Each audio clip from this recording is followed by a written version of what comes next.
जय श्री कृष्ण भक्तों, आज हम कामिका एकादशी व्रत की कथा कहेंगे।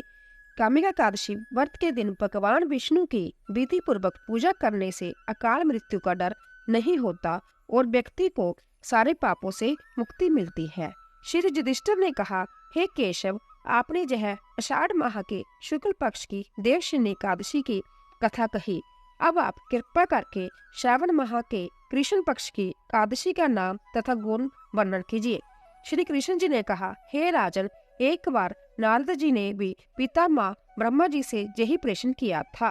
तब ब्रह्मा जी ने कहा, हे नारद, यह प्रश्न आपने बड़ा ही महत्वपूर्ण किया है। यह लोक के कल्याण की दृष्टि से बड़ा ही उत्तम है। सावधानी से सुनो। इस श्रावण मास के कृष्ण पक्ष की एकादशी का नाम पवित्रा कामिका है। इस दिन श्री विष्णु भगवान का पूजन किया जाता है। इस व्रत का फल वाजपेय जग के समान होता है।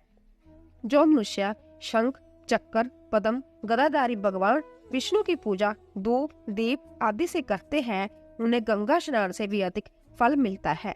सिंह की बृहस्पति में, गोदावरी में व्यतिपात और गंड की जोक में स्नान करने से जो फल मिलता है, वही फल भगवान विष्णु की पूजा करने से प्राप्त होता है।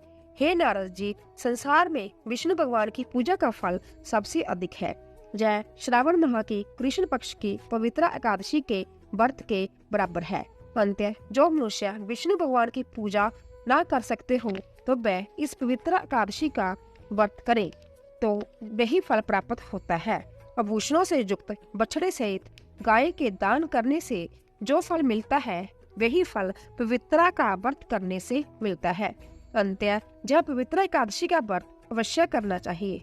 जो मनुष्य इस श्रावण कृष्ण पक्ष की पवित्र एकादशी का व्रत विष्णु भगवान की भक्ति सहित पूजा करके करते हैं, उनसे पितर, देवता, नाग, किन्नर आदि सभी प्रसन्न हो जाते हैं, क्योंकि इस व्रत से इन सबकी पूजा हो जाती है।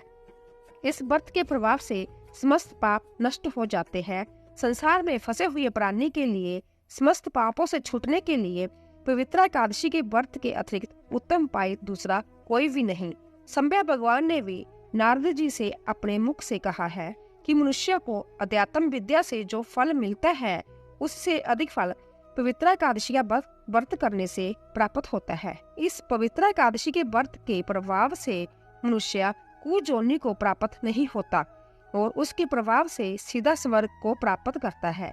जो मनुष्य पवित्र एकादशी के दिन भगवान विष्णु की भक्ति सहित तुलसी दल से पूजा करता है, वह मनुष्य पापों से इस प्रकार अलग रहता है जैसे कमल जल में होते हुए भी जल से अलग रहता है। हे नारद जी, तुलसी दल से भगवान की पूजा करने का फल 1 बार स्वर्ण और 4 बार चांदी के दान के फल के बराबर है। श्री विष्णु भगवान नाना प्रकार के मिष्टान, धन, रत्न, मोती, आभूषण, मणि इत्यादि से इतने प्रसन्न नहीं होते जितने कि तुलसी के दल से प्रसन्न होते हैं।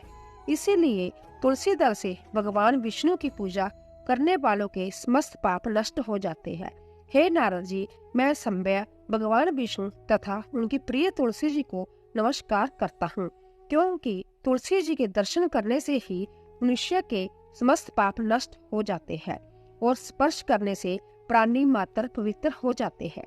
जल से तुलसी जी को सींचने एवं पौधा लगाने से मनुष्य की समस्त जन्म यातनाएं नष्ट हो जाती है। जो मनुष्य इस पवित्र एकादशी के दिन व्रत कर भगवान विष्णु की पूजा कर रात्रि को कथा कहते हुए कीर्तन जागरण करते हैं तथा दीप दान करते हैं, उनके पुण्य को लिखने में चित्रगुप्त भी असमर्थ रहते हैं। और जो मनुष्य पवित्र एकादशी के दिन भगवान के सम्मुख दीपक जलाते हैं, उनके पितृगण स्वर्ग में सुधापान करते हैं। जो मनुष्य भगवान के सामने घी या तेल का दीपक जलाते हैं, उनको सूर्यलोक में भी सहस्त्रों दीपकों की प्रकाश मिलता है। इसीलिए प्रत्येक मनुष्य को पवित्र एकादशी का व्रत अवश्य करना चाहिए। बोलो श्री कृष्ण भगवान की जय।